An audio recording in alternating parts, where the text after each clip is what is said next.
Welcome to my channel. Today we are going to discuss about how to obtain the graph from the incident matrix. Okay, from the reduced incident matrix. In the previous video, we discussed what is incident matrix, what is reduced incident matrix, and how to obtain the incident matrix and the reduced incident matrix from the graph or from the network we discussed. Okay, so this is the continuation of that particular video. So in this, we are going to see the reverse procedure. Okay, so in the previous problem, in the third, okay, so in the previous question, the incident matrix or that is the graph is given. So you see the graph is given. From the graph, we formed the incident matrix, and from the incident matrix, we formed the reduced incident matrix. Okay, but here in this video, we are going to see the reverse problem. From the reduced incident matrix, we are going to obtain the incident matrix as well as we are going to draw the graph. Okay, so if you want to learn the previous video, okay, so in order to solve this problem, first you should know what is the incident matrix or how to obtain the reduced incident matrix and what are the properties. Okay, so you first watch that previous video and come back. Okay, so here you see the question. Obtain the incident matrix from the reduced incident matrix and draw its graph. Okay, so this is the reduced incident matrix. So already you know in the incident matrix or reduced incident matrix, only the entries are only the three entry, either zero value or +1, -1. Okay, and here this matrix is nothing but reduced incident matrix. Okay, so what is reduced incident matrix? In the from the complete incident matrix, if you are deleting any one of the row means we can get the reduced incident matrix. Okay, so here from the reduced incident matrix we are going to obtain the incident matrix. That is the first step. So step number 1, form incident matrix, that is complete incident matrix from the reduced incident matrix using the property of the matrix, complete incident matrix. So what is the property of complete incident matrix? Already you know, in complete incident matrix, if you are adding column wise entries, okay, so column wise, if you are adding that value, it should be 0. Okay, this is the property of complete incident matrix. So using this property of complete incident matrix, we are going to find the last row value. Okay, so if you are adding the last row to this reduced incident matrix, we can get the complete incident matrix. Okay, that is the procedure. So you see here in reduced incident matrix, you see the first column. Okay, so in first column, what are the entries available? -1, 0, 0, 0. You just add all these value, we can get -1. But in an incident matrix, if you are adding column wise, we can get 0. Okay, if you're adding all value, we can get 0 means, so what is the last element we have to put? +1. If the last element is +1 means at the time only the addition of this column wise entry, it becomes 0. Okay, so that's why the last row first column value is +1. Similarly, you see the next row 1, next column 1, -1, 0, 0, 0. So if you are adding, we can get 0. So the entry in the last row is 0. Similarly, you see the third column 0 + 1 + 0, 0, -1. So the entry, it is 0. Then here you see 0 + 1, -1, 0, 0. So here 0. Similarly, in this case also 0. In this case also 0. In last, you see 0, 0, 0, 1. So we have to put -1. Okay. So the last row. Okay. We deleted one row from the incident matrix. You know that value we got it. Okay, then if you are combinedly you are writing means that is said to be the complete incident matrix. So you see 1, 5, 0, last one. So you see the last row. Okay, so we can get the complete incident matrix. So this is the procedure in order to find the complete incident matrix from the reduced incident matrix. Okay, so in the from the reduced incident matrix, we have to add one extra row. Okay, that row in such a way that if you are adding all column wise entries, we can get the answer 0. Okay, using that property, you just find the last row value. Okay, so the first step over.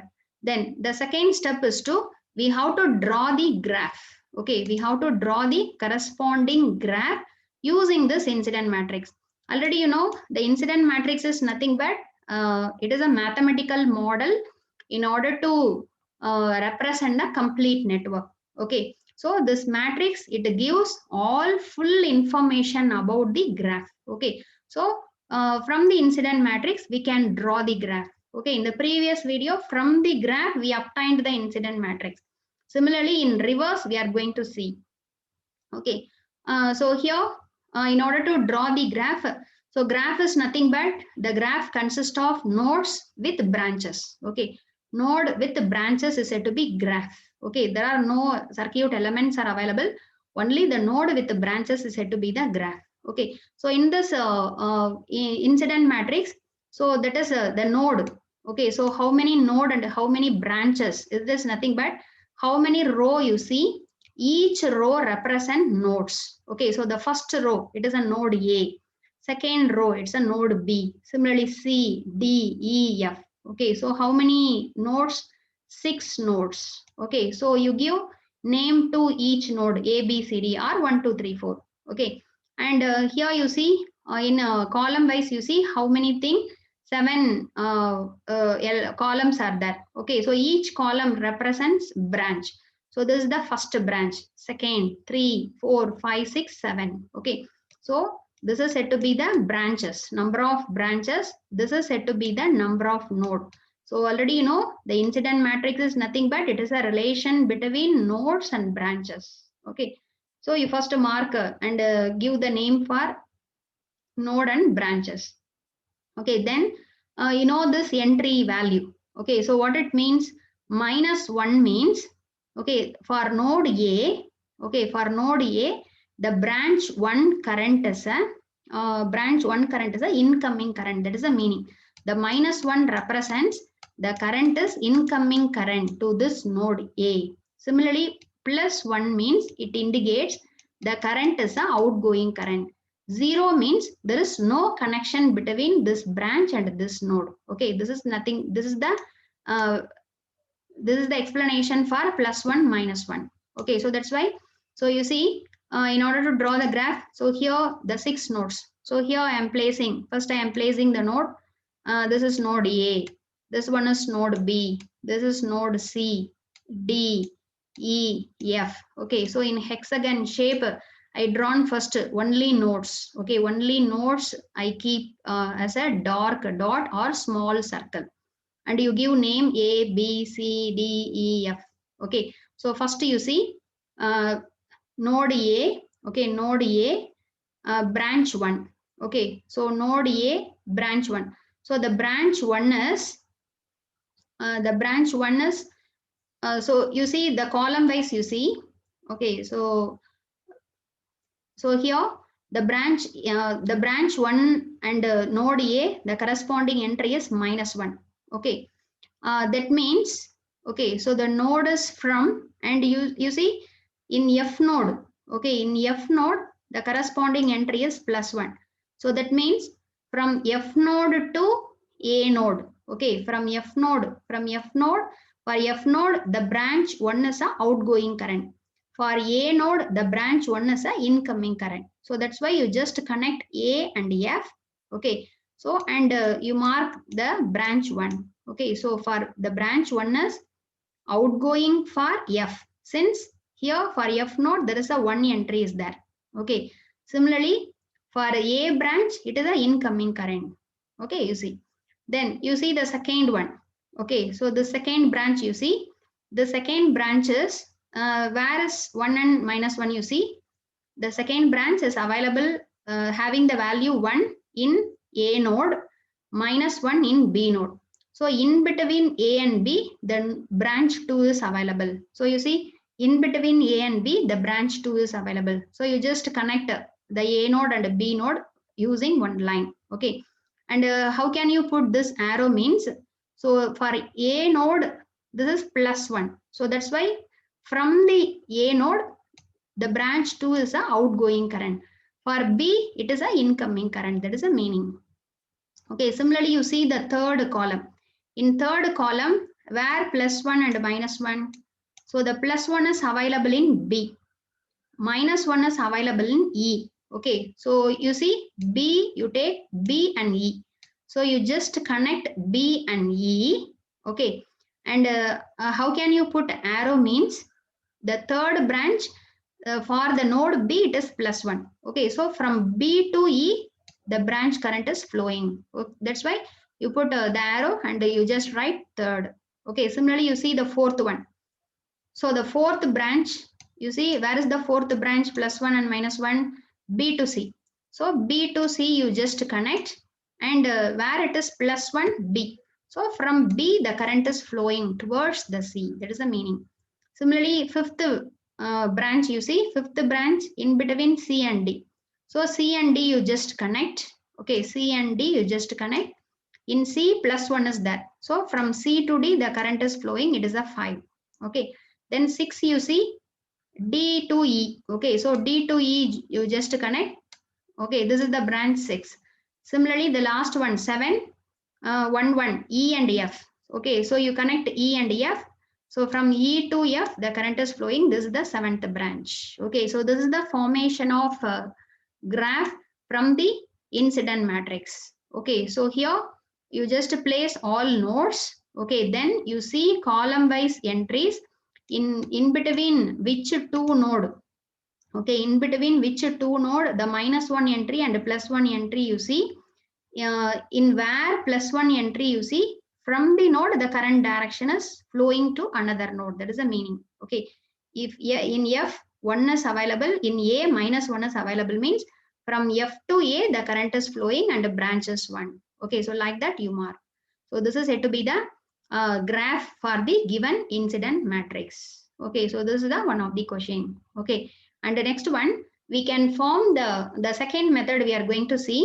We can form the incident matrix from the KCL equation. Okay, so already you familiar with the Kirchhoff's current law. Okay, so we discussed the first unit. So what is Kirchhoff's current law? For any node, algebraic sum of all currents is 0. Okay, that is the Kirchhoff's current law. So by writing Kirchhoff's current law for each node in a graph, we can obtain the incident matrix. This is the alternate procedure. Okay, this is the relation between incident matrix and KCL, Kirchhoff's current law. Okay, so in order to obtain the relation, so here we are taking this is this is our graph. Okay, so consider this is one of the graph. So in this graph, how many nodes are there? A, B, C and D. Okay, there are 4 nodes. And how many branches? Here, this is the oriented graph. The current direction is mentioned 1, 2, 3, 4, 5, 6. 6 branches are mentioned. If the current direction is not mentioned, means you may take your own direction. Okay, so in any direction you may consider. So here one oriented graph is given. Okay, so in this there are 4 nodes. Okay, A, B, C, D.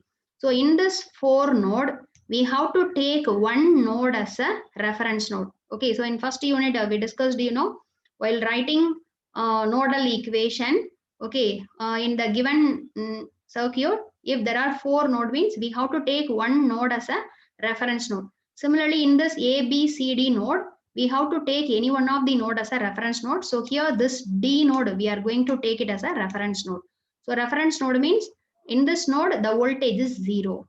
Okay, so we can't write KCL for this node, except this node, we have to write KCL for each node. Okay, so next step is we are going to write the KCL for this node A, node B and node C. Okay, so you see this node A. So for node A, what are the 2 branches connected? Branch 1 and branch 2 connected.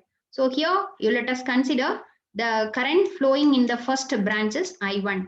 Current flowing in the second branch is I2. Similarly, current flowing the third branch I3, I4, I5, I6, you just consider. Okay. And so now we are going to write the KCL for node A. So for node A, what about this I1 current? I1 means current flowing in the first branch. It is an incoming current. What is this current? I2. It is an outgoing current. Okay, so already you know KCL. What is KCL? Algebraic sum of all current is 0. Okay, it is a KCL. So according to this, if it is an incoming current, we have to put minus the particular current.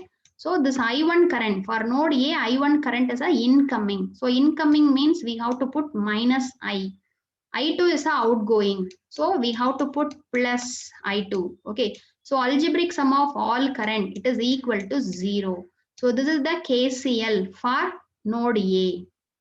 Similarly, we have to write KCL for node B. So for node B, you see what are the three currents? I2, I4, I5. Okay, so in this, I2 is a incoming, I4 is a incoming, I5 is a outgoing. Okay, but what is the KCL equation for node B? I2 is a incoming. So incoming, we have to put minus. Okay, minus I2. This fourth branch is also incoming, minus I4. Then this fifth branch is a outgoing, so plus. Okay, so minus I2 minus I4 plus I5 equal to 0. This is the KCL for node B. Similarly, we have to write KCL for node C. So for node C, you see fifth branch and third and sixth branch. Okay, fifth branch is incoming, third branch is also incoming, sixth branch is also incoming. Okay, so all incoming current, so minus. So minus I5, minus I3 and minus I6 equal to 0. This is the third KCL equation. Okay, so this is the step. So in a given graph, how many nodes you just find? Out of that node, you just consider only one node as a reference, except the reference node. For the remaining node, we have to write the KCL equation. So you see, this is the KCL equation for the ABC node. Okay, then you just write the above KCL equation into matrix form. Okay, so already you know. So here, how many variables? 6 branch current, I1, I2, I3, I4, I5. So 6 branch currents. So the 6 branch current, you write it in column wise, I1, I2, I3, I4, I5, I6. Okay, and here, so what is the matrix? We can have 3 equations, so 3 row. And how many variables? 6. So 3 cross 6 matrix. Okay, 3 cross 6 matrix. So in the first row, okay, you see the first row indicates the equation number 1. Okay, so in equation number 1, what is the first entry? What is the coefficient for I1? Minus 1. What is the coefficient for I2? 0. What is the coefficient for I3? 0. What is the coefficient for I4? 1. What is the coefficient for I5? 0. What is the coefficient for I6? 0.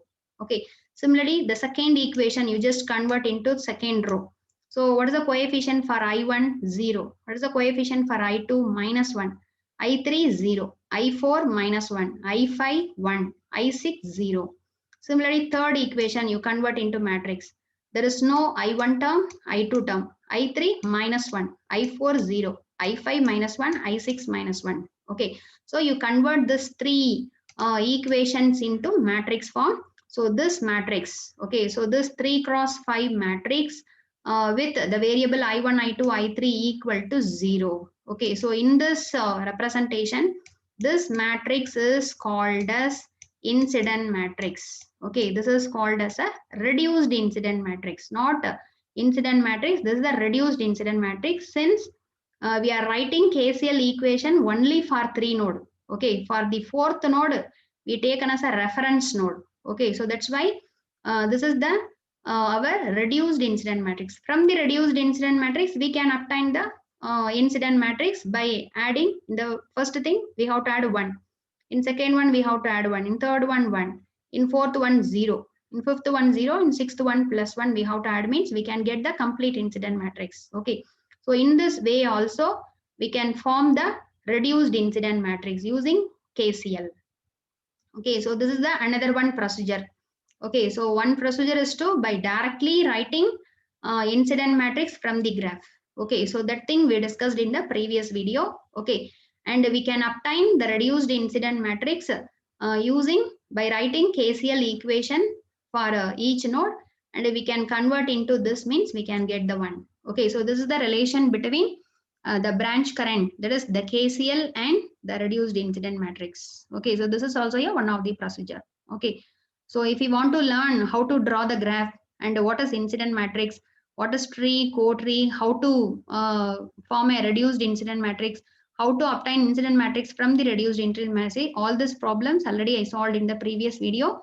If you want to learn that video, means I will give link in the description box, you can refer it. Okay, and that is in the circuit. Okay, so in order to learn all videos related to the subject circuit analysis in my channel, in the name of circuit analysis, one playlist is there, And in the name of circuit analysis MCQ, another one playlist is there. In that playlist, one thing, all lecture videos are available. Okay, in that I solved all big questions, and in MCQ video, the 2 mark problems and 1 mark question is solved in the MCQ video. Okay, so in that circuit analysis, so I solved maximum the last 10-year Anna University question paper with solution. Okay, so if you want to learn, I will give link in the description box. You can refer it. Okay, so thank you. Please subscribe my channel for more videos, and please press the bell notification button. Then only you will get immediate notification once I am posting the video. Okay, so thank you. We will meet in the next video.